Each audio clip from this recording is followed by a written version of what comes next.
Revenons à nos moutons.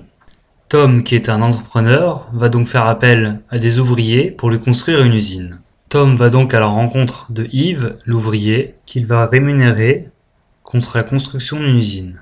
On voit donc les billets qui passent de main en main entre Tom et Yves, et Tom peut noter sa nouvelle usine comme l'un de ses actifs. Yves n'a de dette envers personne, ses 80 € représentent donc ses fonds propres.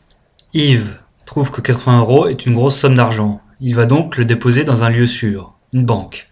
On voit donc les billets qui passent de l'actif de Yves à l'actif de la banque commerciale, et un nouveau compte en banque est donc créé pour Yves.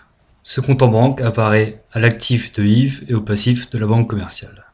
Paul est un autre entrepreneur qui a à peu près la même idée que Tom et qui va emprunter 64 € à la banque commerciale.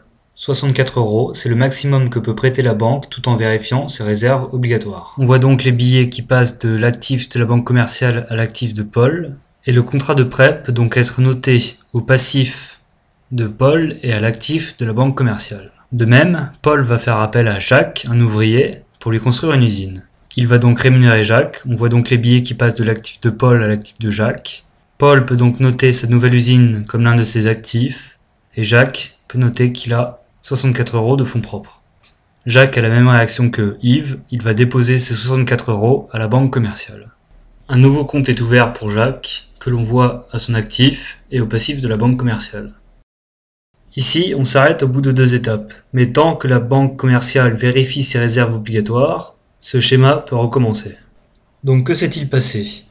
D'une base monétaire de 100 €, qui est la monnaie émise par la banque centrale, aussi appelée M0, par une série de prêts et de dépôts bancaires, la quantité de monnaie scripturale s'est multipliée en une quantité M1. Dans notre exemple, elle est à 244 €. On appelle ce schéma l'effet multiplicateur de crédit. L'effet multiplicateur de crédit est à ne pas confondre avec l'effet de levier. Je explique rapidement l'effet de levier pour être sûr que personne ne confonde.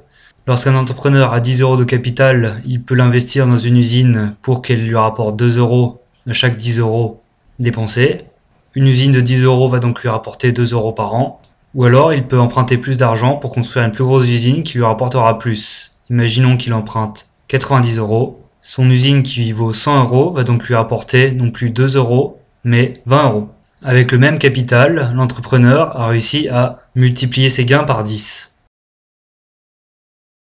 On ne confond donc pas l'effet multiplicateur de crédit avec l'effet de levier. Cependant, je veux vous montrer que l'effet multiplicateur de crédit est un schéma obsolète. Est-ce qu'on peut se mettre d'accord sur le fait qu'écrire la feuille comptable de la banque commerciale sous cette forme-ci ne change rien? On peut aussi se mettre d'accord sur le fait que quand quelqu'un va chercher un crédit à la banque, il ne repart pas avec l'argent en liquide.